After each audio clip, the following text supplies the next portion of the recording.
Vandiperiyar POCSO കേസിൽ കോടതി വെറുതെ വിട്ട പ്രതി അർജുൻ കീഴടങ്ങണമെന്ന് ഹൈക്കോടതി ഡിവിഷൻ ബെഞ്ച് 10 ദിവസത്തിനകം കട്ടപ്പന പോക്സോ കോടതിയിൽ കീഴടങ്ങാനാണ് നിർദ്ദേശം. നിരന്തരം ആവശ്യപ്പെട്ടിട്ടും അപ്പീലിൽ അർജുൻ മറുപടി സത്യവാങ്മൂലം നൽകിയിരുന്നില്ല. കോടതി നടപടിയിൽ ആശ്വാസമെന്ന് പെൺകുട്ടിയുടെ പിതാവ് വ്യക്തമാക്കി.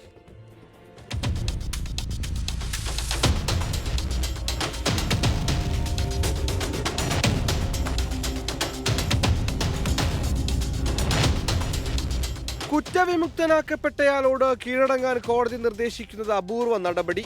നിരന്തരം ആവശ്യപ്പെട്ടിട്ടും അപ്പീലിൽ അർജുൻ മറുപടി സത്യവാങ്മൂലം നൽകിയില്ല.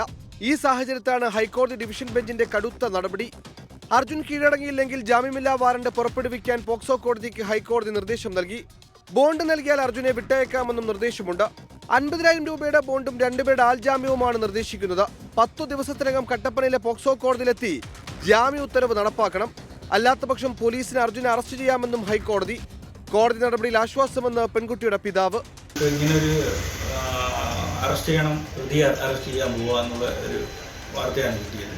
ഇത്രയും ദിവസം നമ്മൾ വിഷമത്തിലിരുന്ന് നമുക്കൊരു ആശ്വാസമാണ് ഇന്നത്തെ ഒരു വാർത്ത.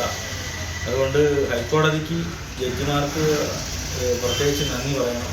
അതേപോലെ തന്നെ സർക്കാരും ഇതിനകത്ത് ഇടപെട്ടുന്നു എന്ന് അറിഞ്ഞായിരുന്നു. അപ്പോൾ സർക്കാരിനും നന്ദി പറയുന്നുണ്ട്.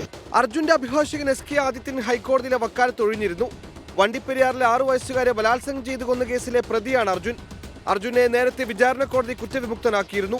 ഇതിനെതിരായ സംസ്ഥാന സർക്കാരിന്റെ അപ്പീൽ ഹൈക്കോടതിയുടെ പരിഗണനയിലാണ്. 24 കൊച്ചി.